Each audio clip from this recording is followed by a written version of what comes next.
After 11 years at Temple University, athletic director Bill Bradshaw officially announces his retirement. And Philadelphia Inquirer's Keith Pompey is in studio to talk about the future of Temple athletics. Plus, Brandon McManus didn't hear his name called at Radio City Music Hall, but he's still kicking his way out of Diamond and into the NFL. More on where he's landed coming up. And Temple competed in the 119th Penn Relays down at Franklin Field this past week. We've got all this plus a weekend full of monster home runs and A-10 coverage. Sit back, relax. The senior edition of OwlSports Update is live, and it starts right now.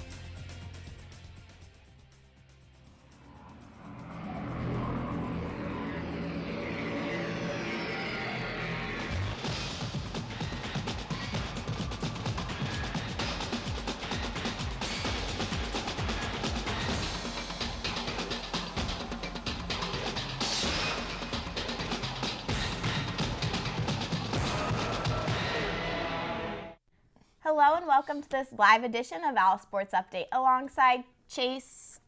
Wait, I'm actually joined by senior Danielle Maslany because this is our special senior show. I'm senior Jessica Grunling. Lots of faces today, as it is not only our last time here on set, but a few others as well. We will be joined by all of the seniors from OwlSports Update at one point over the next 30 minutes. But first, Temple Athletics has lost its main man. On Wednesday, Temple's athletic director Bill Bradshaw announced he will be stepping down from the Cherry and White to give full attention to personal issues within his family. Bradshaw will take a personal leave beginning May 3rd. Bradshaw spoke about his time at Temple, saying, "My 11 years at Temple University were among the most rewarding of my 36 years as an athletic director. I will miss working with our exceptional staff and elite coaches, talented student athletes, the campus community, and many friends of Temple athletics who supported our vision and helped create a program poised for unprecedented success." Temple President Neil Theobald also released a statement saying, "I want to thank Bill for the dedication that he has given Temple as Director of Intercollegiate Athletics for his tenure here. Bill leaves a strong foundation in place for his successor. We are grateful for his efforts and we wish him the very best." And now we are joined in studio by Philadelphia Inquirer's Keith Pompey. Keith, how you doing? I'm doing well. Thanks for having me. Oh, thanks for coming. So we know that Bradshaw is stepping down after 11 years for personal reasons. Does he leave Temple's athletic department a better person now than he came in athletic director? I think so. I think you have to say that.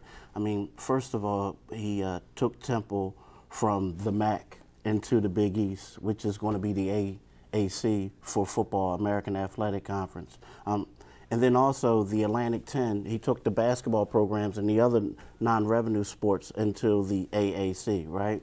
So if you think about it, he did a great job because now Temple has all his athletic programs playing within the same conference. And I also believe that this right now is putting Temple in position to go to the Big Ten or the ACC. So I think he did a great job. Just talk about Bill Bradshaw's legacy here while at Temple for 11 years. I think that right there is going to be the first thing. The fact that he was able to get the football team out of the MAC, to get the basketball team out of the Atlantic 10, that's going to be his legacy. Secondly, he made great hires. I mean, he hired Al Golden. I mean, I don't know if you guys remember, I'm from Philly, and Temple football it was garbage. Yeah. Let's just say that. Temple was garbage. Nice way to say it. Yeah, a nice way. Yeah, I guess that's the best way to say it. But, the fact he hired Al Golden turned the team into a winner. And then Steve Adazio, for his first year, he had a very successful season. Then you go over to basketball. Fran Dunphy came in here. He replaced the legend, which is extremely hard to do. And he led the team to 6 consecutive NCAA tournament appearances. So right then and there, you have to think that Bradshaw made 3 great hires, and he's putting the team in position to go on to a bigger conference. All right, Keith, thank you so much for joining us today. You can follow Keith on Twitter at Pompey's Gridlocks.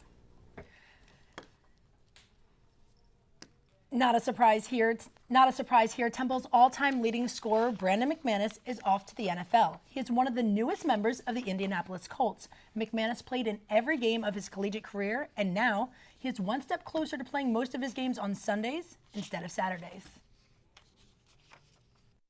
It was definitely an exciting weekend for me and my family. I sweated out Saturday waiting for my phone call. I talked to a couple teams leading into the draft, and they said, "Wait, sit tight.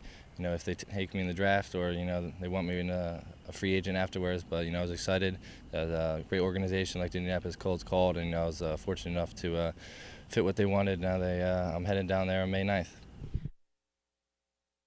McManus will not be heading to the National Football League alone. Updates Chris Williams has more on other Owls who have signed rookie free agent contracts. Many senior Owls will have to hang up their helmets and move on from football. But for a few Owls, the idea of playing at the next level is now a reality. Montel Harris signed with the Tampa Bay Buccaneers and will provide a strong, productive presence in the backfield. Offensive lineman Marty Wallace signed with the Cleveland Browns and can offer some support for a team that ranked 25th in offensive yards per game.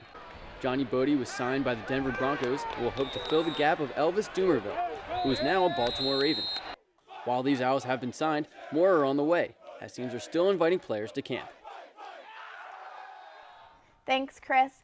As if a retiring athletic director and the NFL draft weren't enough, this past weekend Philadelphia hosted the greatest annual track and field meet in the world. The 119th Penn Relays were in town with a packed house at Franklin Field.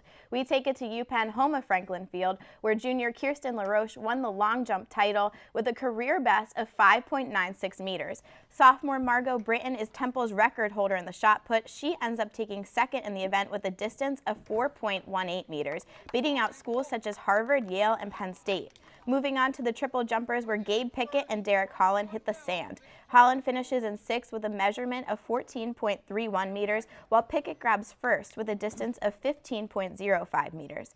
And last but not least is the men's 4x400 meters, where runners Damian Myers, Alan Harding, Carlton Stafford, and Lionel Wilson took first in the event in 3 minutes 13.27 seconds, all while facing teams such as Lehigh, Lafayette, and St. Joe's. When I think of a track and field event, I usually visualize like individuals running around a maroon oval. But there's so much more that goes into getting ready to race, especially at the world's great track and field venue. Here again, updates Chris Williams with a look behind the scenes.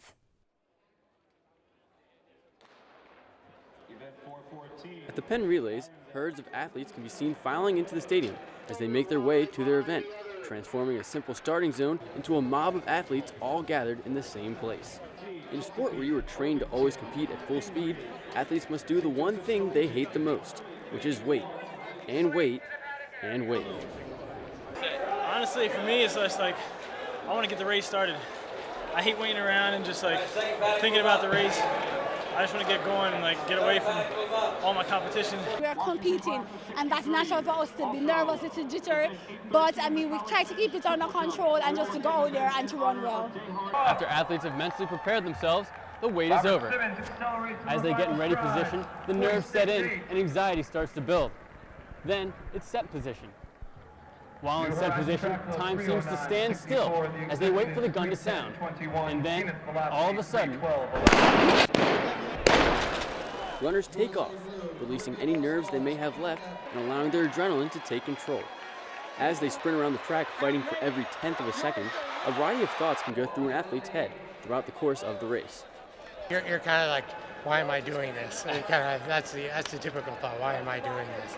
But when you're done, you're glad you did it. Lose, don't get past, or don't drop the baton. Yeah, just get the baton and run and try to fight off everybody else as long as you can. Push, that's all. Push, execute, that's it.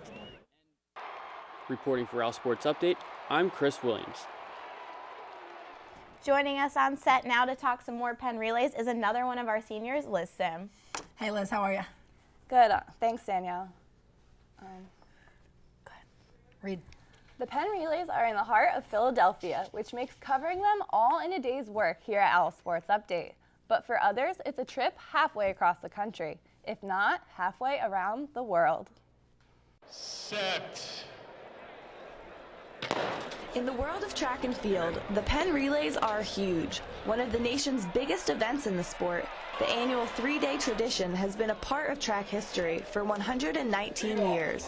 For competing high school and college athletes, it's something like the Super Bowl. Just look around when you're on the track just to see the atmosphere, because it goes by so quick. Over 15,000 student athletes from high schools and colleges around the world are gathered right here in Philadelphia for the weekend's events. Throw in over 100,000 fans and professional athletes as well. There's no doubt that these students are having the time of their lives. I don't know, I love watching professional runners run. You learn so much just by watching. In addition to high school and collegiate competition, the relays hosted the United States vs. the World Series on day 3, featuring international Olympic athletes, allowing fans to size up future Olympic competition while celebrating the accomplishments of their children and peers. Yes, my son Joseph Raymond, he was in the long jump yesterday, and he's really self-motivated, and this is a really big achievement for him. We make sure we come every year because this is a part of what we're all about. It's a unity, it's showing that we love our country. I mean, you see already the way the Jamaican crowd reacts to Jamaicans winning. And our aim is always to come out to do well, to let them feel proud. You know, they drove from near and far to be here to support us. In USA vs. the World, the United States took the title in 4 events. The women's 4x800, the women's 4x400, the men's 4x4, and the men's 4x100 relay team. While these runners lit up the University of Pennsylvania this past weekend, they could also be eyeing another cool trip, perhaps Rio in 2016 for the next Summer Olympics. Break time coming up, the baseball 49ers to Skip Wilson Field. No, not the San Francisco 49ers, the 49ers of UNC Charlotte. Don't go anywhere. When we come back, we're going to do some switching up on the desk. That's right, new anchors on the way. The senior edition of OwlSports Update will be right back.